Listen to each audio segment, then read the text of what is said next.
friends, it's Hawk, and that marks the last time that you're going to be hearing that intro from me. It's going to be pretty much the same, except I am Ren, that is my name, that is what I'm going by on this channel now. You are free to call me Hawk still, but I just realized that they're both bird names. I didn't do that on purpose. You are free to call me Hawk still, it's still my nickname. I'm happy to be addressed in that way, especially if you're already used to it, but the name that I will be going by and referring to myself as on this channel is Ren from now on, so that's why I'm gonna be saying, hi, it's Ren. Second change that is probably more noticeable is the fact that I changed my channel name. I changed my channel name because I was just feeling sort of stuck in a rut with YouTube, and I just felt like I needed a change. The content that I'm gonna be making this, like, going forward is not gonna be entirely different from the content that I was making before, but I definitely think that my reading might change. I found that I was reading a lot for what I thought might be popular, and that's just disingenuous and it's kind of ruining my reading experience. So I've decided to just start reading what I want to read, a novel concept. I will still have some secret TBRs, planned TBRs type videos like my Reluctant Reader series and my Reading the Aesthetic series, but for now I think I'm going to be focusing more on just trying to find things that I want to read. But now let's move on and talk about the actual channel name, which is revelreads. I was so happy when I came up with this name. I'm over the moon. So first, I like revelreads because it's a play on words of revelries. Second, I wanted to, shout out to my man Dionysus. That's part of why. It's because, revelries are associated with Dionysus, so there you go. Third, I wanted a channel name that is not necessarily associated with my name because that did not work out the first time and I just don't want to have that happen again. I don't think it will, but I just want to play it safe. So that is the reasoning behind all the changes that are being made. I'm very excited about them. I'm just very excited and reinvigorated for booktube again, which is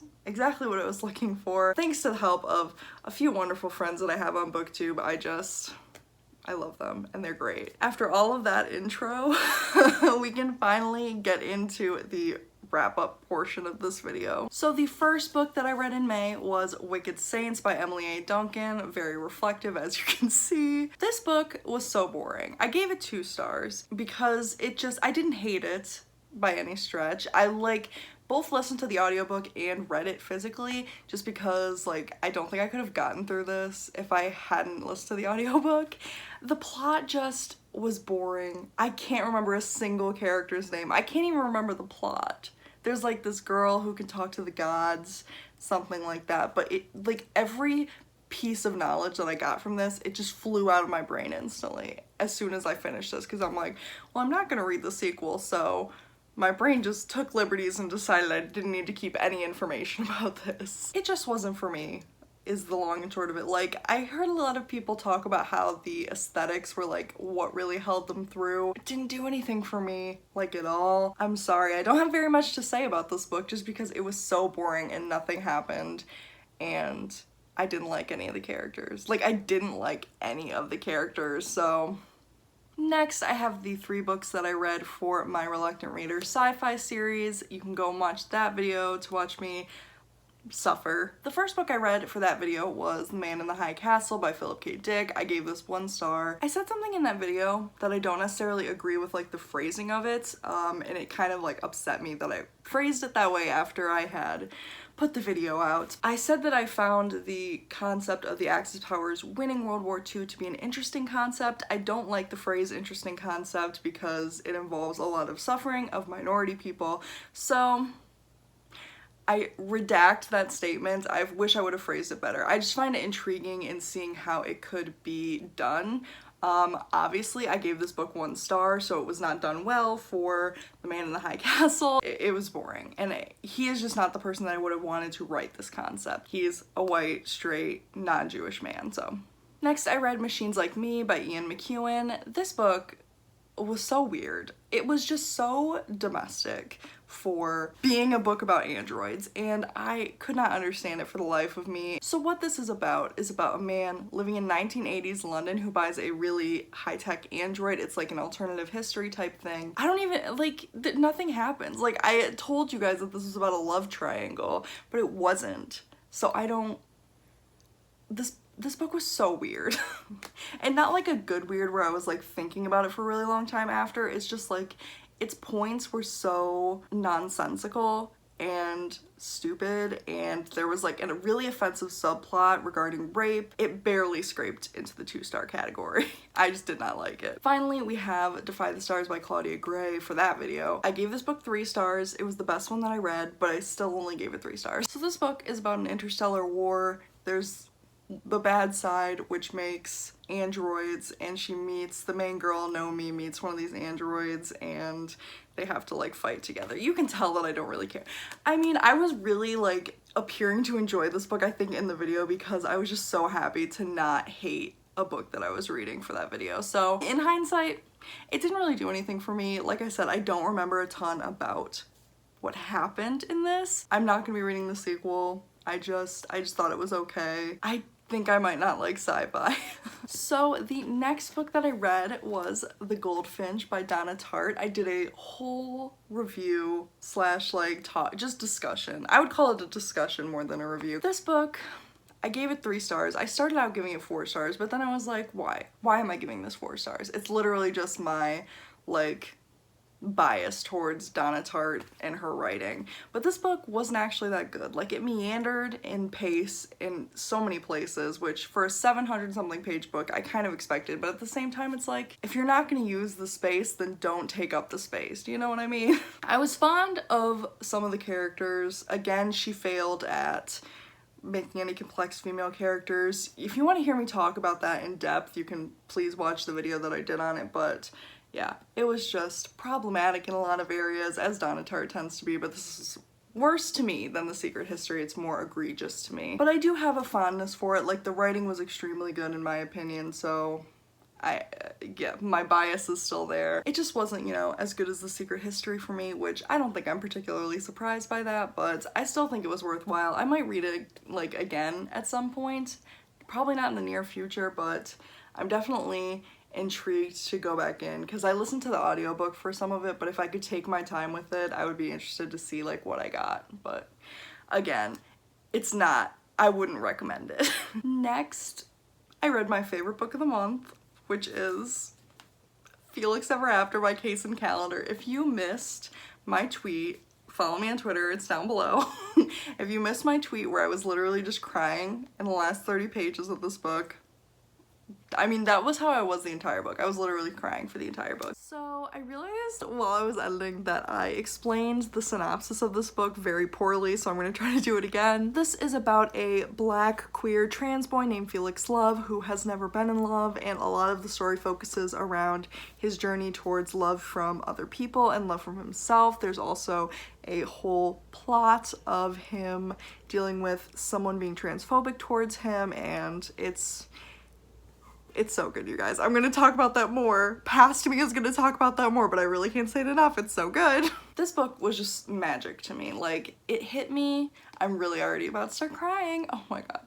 It hit me in a very personal way. So if you read this and you're like, I just don't get what they were talking about, it's because it's very personal to me. And Kaysen was so, like, I obviously tweeted at them and was like, this book just like took me out. It's my favorite YA book of all time. The characters were just so great. The relationships between the characters were so great. I found that there was a lot of nuance to this, very interesting, especially in a critique of white feminism that I just really appreciated. So yes, this was just so good. Favorite YA of all time, not even just contemporary, like all of YA. This is my favorite YA. I just loved it so much. I cried the whole time. Amazing. Please read it. Next, I read Lovely War by Julie Berry. Backstory behind this is that I DNF'd it twice before I finally just was like, okay, I just have to read this and just stick it out. And I ended up giving this 5 stars.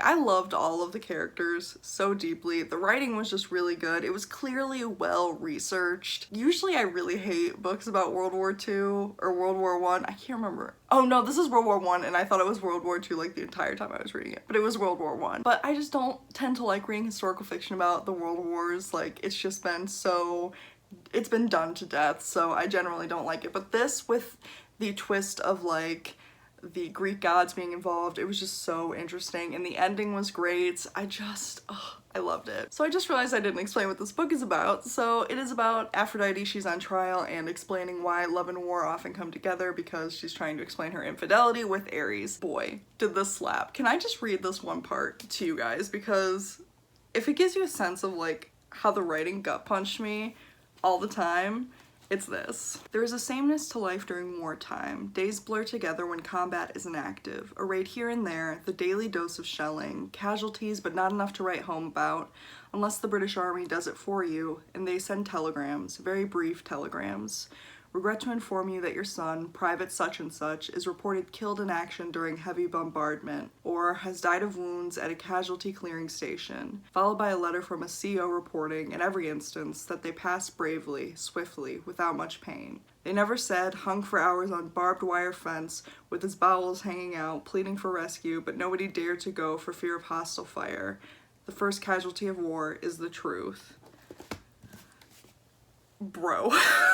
This book is just so well written and just so good, and I was really happy to have read it and actually stuck it out, because yeah, I really enjoyed it. And finally, we have the book that I was honestly so excited to finish and like actually read, and that is Beloved by Toni Morrison. I cannot tell you guys how many times I've tried to pick this up and I just couldn't get through it, but I finally did. The thing about this book is the way that it's written is very, I don't know what the word is. It's not nonsensical, but it's in a way that is like hard. It's non-linear. It's hard to grasp.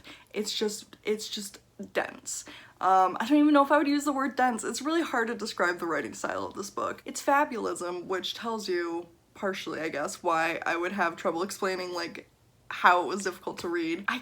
You can't even talk about this. Like, I don't even know what to say about this book. Her writing is just so above everything that I've ever read. This book is about trauma, specifically trauma that Black people experience, specifically trauma that is carried over from slavery, and how you need to confront that trauma in order to move forward, and how you can't like repress it. You need to face it head on. At least that's what I got from it. It's just, oh my god, it's gut-wrenching. It really is.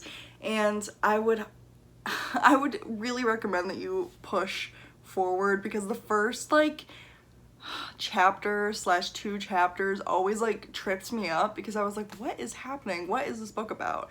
But you need to stick it out, because it's so good. And I don't know how to talk about it. I like don't know how to verbalize the emotions and the writing style, and I don't have the words. I don't have the capacity, but just trust me, you need to read this. And if you're having trouble, pick up the audiobook. Toni Morrison reads it herself and she does a wonderful job, so just try, for me. I will say this is a book that talks about slavery and the lives of Black people in the 1800s, so proceed with caution, knowing what slavery often entails, which is rape, death, beating, that sort of thing. Just know that going in. So that is all the books. Oh wait, no, it's not all the books I read. I also read The Turn of the Key by Ruth Ware.